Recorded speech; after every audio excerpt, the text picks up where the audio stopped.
Well, my name's Jeremy. It's Jefferson State Gold. Wasn't going to do a video today, but I was wanting to get out and get my head cleared.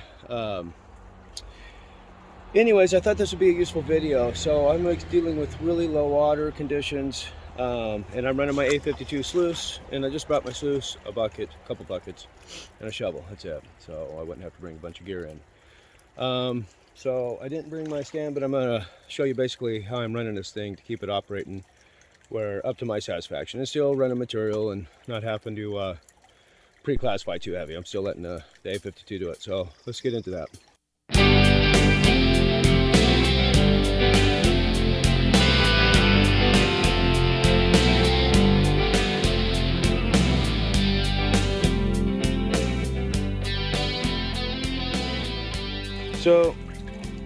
So the first thing I did is I created a dam.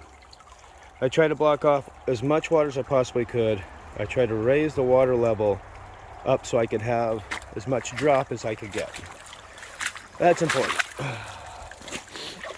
As you can see right now, no material obviously is running on the top deck, but it is running very nicely on the lower deck. So right now I'm shoveling overburden, so I really am not expecting any piece. I might get pickers, but I doubt if I'm going to get anything smaller than what can fit through the punch plate or this 1/4 inch mesh.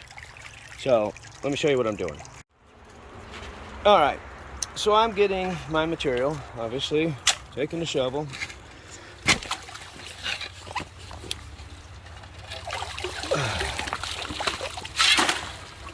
Have to know. And this is a slower process, obviously, than me just hucking and cutting. But all I'm doing is I'm pushing the material slowly forward. And you can watch anything 1/4 inch and minus is going to drop into this interwoven metal, right?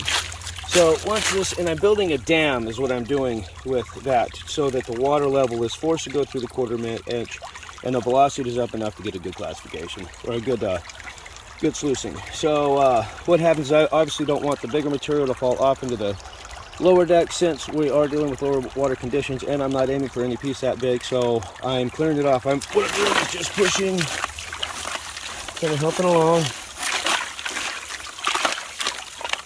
Then I'm just grabbing this front material.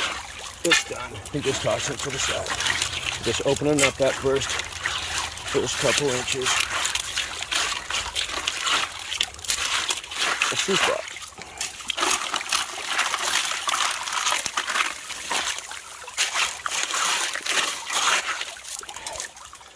I don't know if it's faster or slower, but I do know that I do like to not have to carry in a bunch of equipment all the time. This is a kind of a little peaceful area. It's been a nice little get away for me.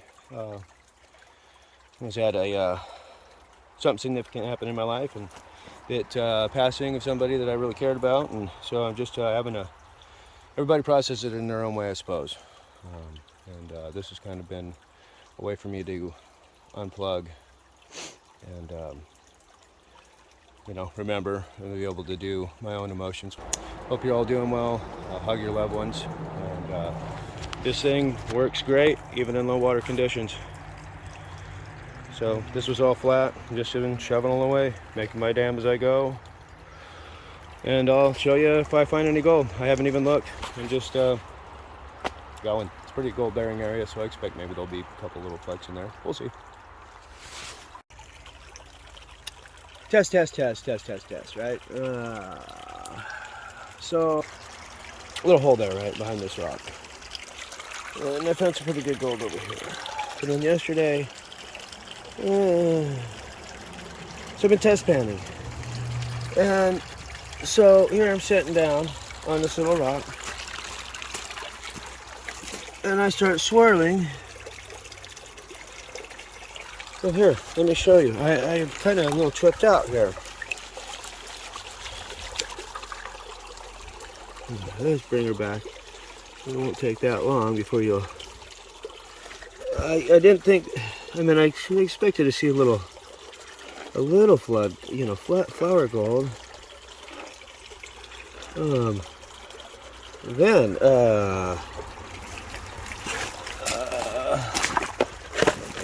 like I'm in shock here.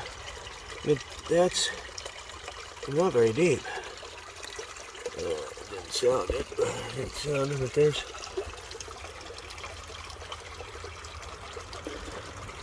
Pretty rough. They haven't gone very far. Oh. That's a nice, pleasant surprise. Running.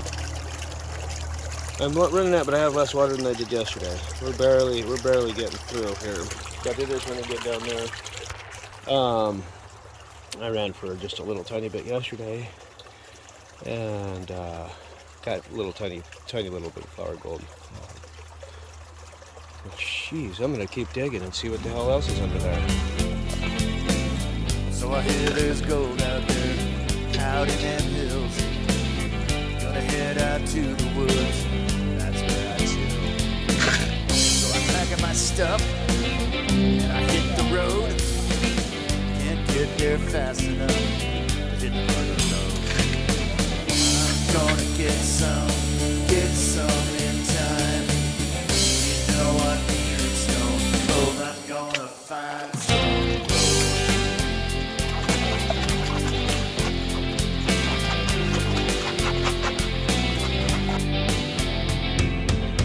get down to my favorite place, unload my rig, hike down and find the spot, start to dig. Crank at the pump, set up my sluice, start the process, take a shot or two. I'm gonna get some in time. You know I mean it's stone cold, I'm gonna find some gold. Oh yeah.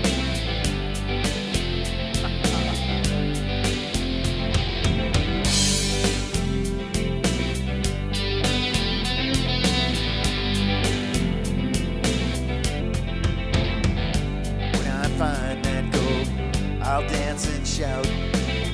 You know as well as I, doesn't always pan out. But I'll keep on trying till I find that street. Gonna keep digging up and down that creek. I'm gonna get some in time. You know I need it cold. I was on it for a minute and then I lost it. But there's some nice pieces in there. I'm seeing some smaller stuff. I don't see any of the bigger, nothing bigger down here. That's all right. We got a couple pickers, so let's get it cleaned up. Go home, get it cleaned up, see how we do.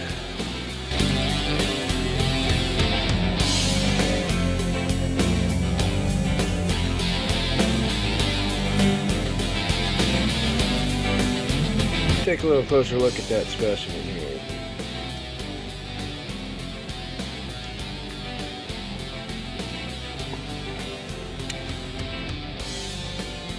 You can see how it's still got some quartz attached.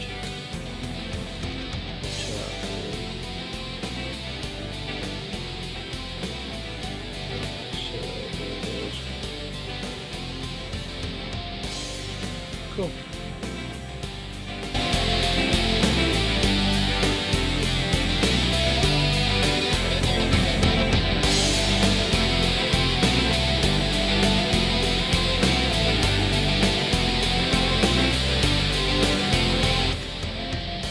Okay, that's the flower gold from today minus the specie we'll look at here in a second. Then I'm just going to add what the Stevenized total is.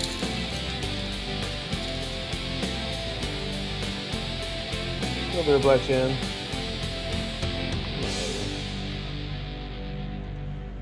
6 grams. We'll take it. Heck yeah. That's not counting the sniping that I've done, or some of the sideways stuff, but it's not bad. It's a good little start. We haven't even started judging yet. Alright, I'll get some close-ups until next time. This is Jeremy. It's Jefferson State Gold.